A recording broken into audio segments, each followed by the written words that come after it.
right, and today my secret sauce is all about the value of specialty threads. Now, the thing is, people think of specialty threads, they don't think about it as a profit driver, but I want to tell you that there's really some value that we can take from this. And the thing is, we're specializing in profit here, right? If we're doing this commercially, specialty threads can be much more than a chance for embroiderers, designers to just get creative. They can change the way you address designs, expand your catalog of looks, and the solutions to increase value for your customers. Used properly, they increase not only versatility, but the price you can command and without dramatically increasing your investment. And that's a big thing to think about here. They have an uncommon value. What does this mean? What value do they have? In short, they stand out. Almost all embroidery is done with thread of a similar thickness, coloration, and service quality. It is 40 weight polyester. It's shiny. That is generally what embroidery looks like. It makes sense that threads that stray from the norm can catch the eye. We usually have promotional products, and even the most mundane uniform logo is still supposed to be promoting something. It has to catch the eye to do its job. There's almost the end of garnering attention in everything that we do. We want to convey a message and have it seen. The least contrasting tone-on-tone design still communicates a message, even if the message is the logo and the company behind this is subtle and confident. Promotional products are poorly executed. They can't bring attention, and if they can't get that message to be memorable. Specialty threads help designs break away from standard modes of decoration without necessarily relying on a redesign of the logo or changing any of the brand assets. So it's really about moving above the masses. Specialty threads can alter or bolster the intended feeling of a design and get it away from what everybody else is doing with standard polyester and rayon. Our collective history of factory-made machine embroidery is long enough that we understand that shine and the way a standard thread should look, and it can have a mass-produced feeling to some folks, but specialty threads can change that initial sense a great deal. If we use furrier threads, threads that have some fiber to them, or thicker threads, though those do have the cost of having some digitizing changes that need to be done, you get the warmth and the slight flaw or looseness that you might associate with hand embroidery. It might even remind us of bohemian or ethnic decorations or pieces from an earlier period of history. If we want something to be homespun, folksy, traditional, or vintage, thick and fuzzy threads or just threads that have some texture can fit the bill. The extreme shine of metallics or pearlescent threads can conjure associations with rare and expensive precious metals, stones, jewelry, the durability and shine of real metallic objects. And I'll say I've used them quite a bit with people who do things like polished stonework because they really love that. And funny enough, a lot of dental assistants or people who do jewelry or things that are luxurious, they love metallics because that polished metal feeling delivers a sense of luxury that we understand kind of psychologically. Also, you can go totally contrasting to that standard shiny look of thread with matte finish threads.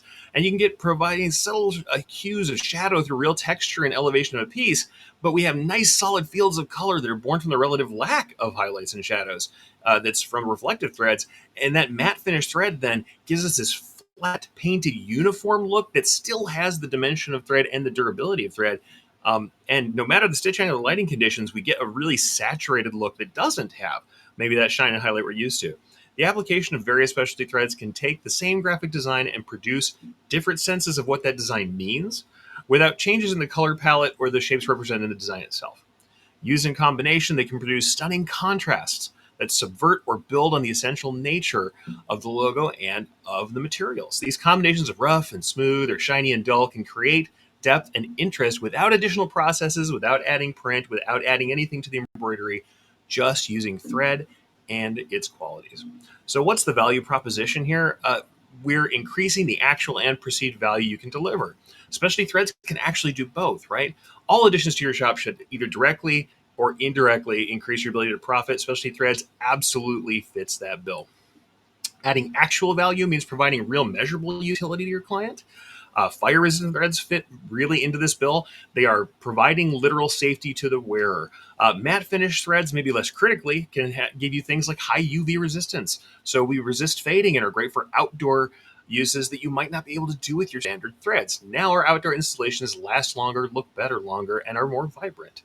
These are easily demonstrated benefits that can sway customers to your process without changing anything about your production setup or your digitizing. Moreover, some things might be imperceptible, like having 30 weight thread, thicker thread, and we do change our digitizing a little bit, makes things a little faster on our end, reduces stitch count runtime for you, and you can literally just reduce costs for your customer when we're doing things like big flat areas of fill.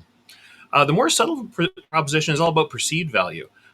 We know that customers perceive value differently than in other offerings in a piece that has some added utility or has added look, added kind of novelty. So things that you do that can make your work look a little different, seem a little different than that other people do, can really stand out.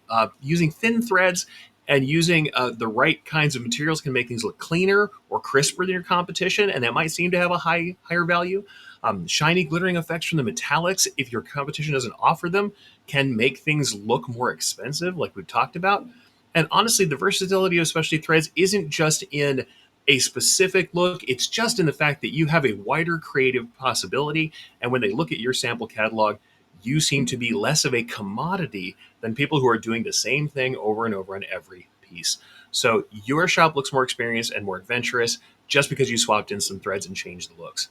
So this is creative and it is cost effective. The curse of those of us who are creative, unfortunately, is it's really easy for us to do things for the thrill of creating something new without stopping to consider if it's actually good for business. Lots of what we do when we add technologies, when we add new materials, is do something cool because we want to make something cool. The great thing is, you don't just have to see this as a new creative plaything. We actually have some real value inside of this. If that weren't enough, most of us really, if we are doing our jobs well, want to become known as the insert specialty here shop. We want people to know what the thing is we do best. Sometimes that can be as small as being the kind of people who know how to use different materials and who know how to add that creativity without necessarily breaking the budget or changing the original art.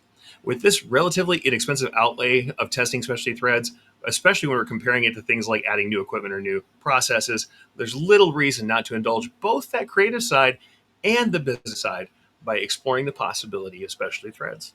And that is my secret sauce for today.